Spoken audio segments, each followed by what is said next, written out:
జనసేన అధినేత deputy CM Pawan Kalyan Varahi దీక్ష విరమించారు.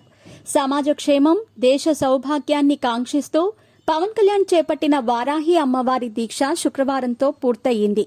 11 రోజుల పాటు ఈ దీక్ష కొనసాగింది.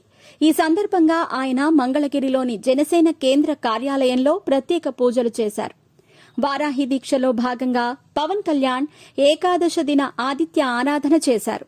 వేద పండితుల మంత్రోచ్చరణల నడుమ సూర్యభగవానుణ్ణి పూజించారు. గత నెల 26న పవన్ అమ్మవారి వారాహి దీక్ష చేపట్టారు. ప్రస్తుతం వారాహి దీక్షలో ఉన్న ఆయన సూర్యారాధనలో పాల్గొన్నారు. ఈ 11 రోజులు కూడా కేవలం పాలు, పళ్లు, ద్రవాహారం మాత్రమే తీసుకున్నారు.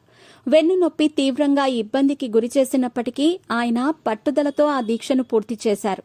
2024 ఎన్నికల్లో అఖండ విజయం సాధించటంతో పవన్ ఈ దీక్ష చేపట్టిన సంగతి తెలిసిందే.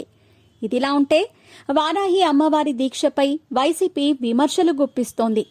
పవన్ కళ్యాణ్ చెప్పులు వేసుకుని అమ్మవారి దీక్ష చేయటంపై వైసీపీ శ్రేణులు తీవ్ర అభ్యంతరాలు వ్యక్తం చేస్తున్నాయి.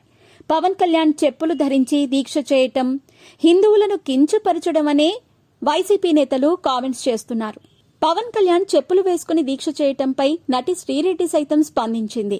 పవన్ చెప్పులతో అమ్మవారి దీక్ష చేస్తున్న ఫోటోను తన సోషల్ మీడియాలో షేర్ చేస్తూ బీజేపీని మెప్పించడానికా చెప్పుతో దీక్షలు, వాటే హిందూ ఫాలోవర్ అంటూ 2 పగలబడి నవ్వే బొమ్మలను శ్రీరెడ్డి జోడించింది.